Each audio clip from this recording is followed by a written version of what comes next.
তো মাছটা আমি লবণ দিয়ে ভেজেছি, পরে লবণ বেশি করে দিব লাগলে। এখন আমি অল্প একটু লবণ দিয়ে দিলাম, আর দিয়ে দিব আমি এই বাকি মশলাটা, এই পেঁয়াজ আর কাঁচামরিচের পেস্টটা আমি দিয়ে দিয়েছি।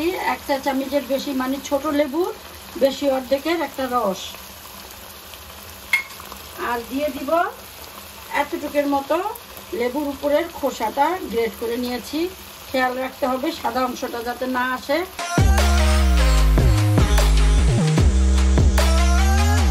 আসসালামু আলাইকুম ভিউয়ার্স, আমি আরেকটি রেসিপি নিয়ে হাজির হলাম। রেসিপির জন্য প্রথমে লাগবে আমার ফুটান্ত পানির ভিতরে আমি 7-8টা কাঁচামরিচ আর 1 মুঠো ধনিয়া পাতা দিয়ে দিব। শুধু একটু মানে সিদ্ধ হবে না, শুধু পানিতে একটু এই মিনিট খানিকের মতো রেখে আমি ঠান্ডা পানিতে উঠিয়ে নিব। একটু এই পানিটা বলক আসা পর্যন্তই দেখতে হবে।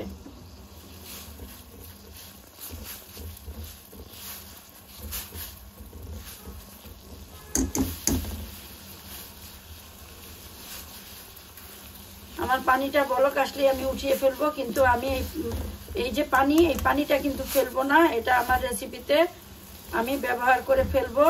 এই তো আমি উঠিয়ে নিব, উঠিয়ে আমি এই যে বরফ ঠান্ডা পানিতে ভিজিয়ে রাখবো। তোমরা অপেক্ষা করতে থাকো, আমি কি করি দেখিয়ে দিব। আর এটা আমি ব্লেন্ডার করে নিব। তোমরা চপার থাকলে চপার মেশিনে একটু দানা দানা থাকে এরকম করে নিতে পারো, নয়তো পাটায়ও পিষে নিতে পারো। আমি আগে থেকেই চুলায় হাঁড়িটা দিয়ে দিয়েছি। এখন আমি দিয়ে দিব তেল। তেলটা একটু বেশি পরিমাণে দিতে হবে। আর দিয়ে দিব আমি মাছটা ভাজবো। মাছটা আমি কিছুই দেই নেই, একটু সাদা গোলমরিচের গুঁড়া আর লবণ দিয়েছি। এখন আমি মাছটা একদম হালকাভাবে ভেজে নেব।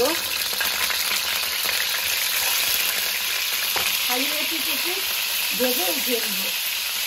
আমার মাছটা ভাজা হয়ে গিয়েছে। আমি এই মাছটা রান্না করব শুধু ওই যে ধনিয়া পাতা কাঁচামরিচ ব্লেন্ড করেছি আর পেঁয়াজ বাটা, আর এই যে এরকম ভাবে রসুন আমি 1 টেবিল চামচ তোমাদের বোঝার সুবিধার্থে নিয়ে নিলাম থেতলো করে। এখন আমি এটা একটু ভাজবো, শুধু এটা ফ্লেভারটা বের হওয়া পর্যন্ত।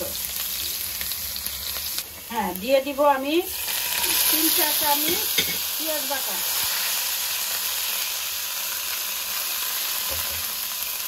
আমি একটু পানি দিয়ে দিব, যেই ধনিয়া পাতাটা সিদ্ধ করছি ওই পানিটা দিয়ে দিব।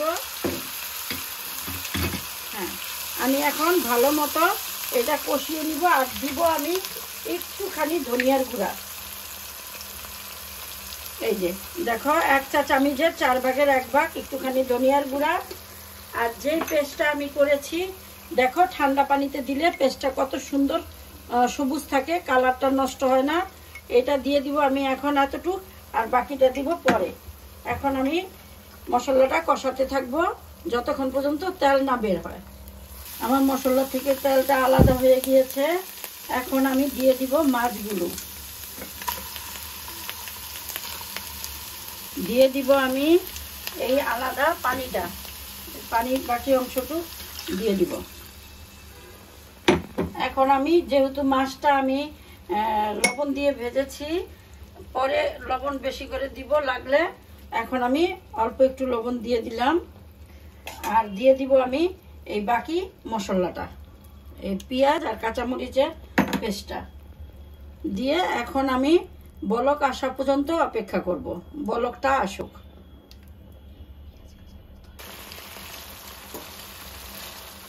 আমার মাছটা প্রায় হয়ে গিয়েছে। হ্যাঁ, দেখো কত সুন্দর লাগে ধনিয়া পাতা আর কাঁচামরিচের কালারটা। ঠিক এইভাবে তোমরা বাসায় রান্না করবে। আমি দিয়ে দিয়েছি 1 চা চামচের বেশি, মানে ছোট লেবুর বেশি অর্ধেকের একটা রস, আর দিয়ে দিব এতটুকুর মতো লেবুর উপরের খোসাটা গ্রেট করে নিয়েছি। খেয়াল রাখতে হবে সাদা অংশটা যাতে না আসে, তাহলে তিতো তিতো একটা ভাব আসবে। হ্যাঁ, আর দিয়ে দিব আমি একটুখানি বাটা।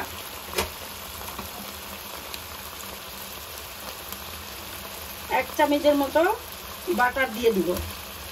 এই বাটারটা গলে আসা পর্যন্ত আমি চুলায় রাখবো, এরপরে আমি নামিয়ে ফেলবো। আর দেখার জন্য আমি ওই যে 2টা কাঁচামরিচ সিদ্ধ করেছিলাম, এখান থেকে 2টা কাঁচামরিচ রেখেছি আর একটা শুকনো মরিচ দিয়ে দিলাম। এখন আমি এই বাটারটা গলে যাওয়া পর্যন্ত রাখবো, এরপর নামিয়ে তোমাদের পরিবেশন করে দেখাবো।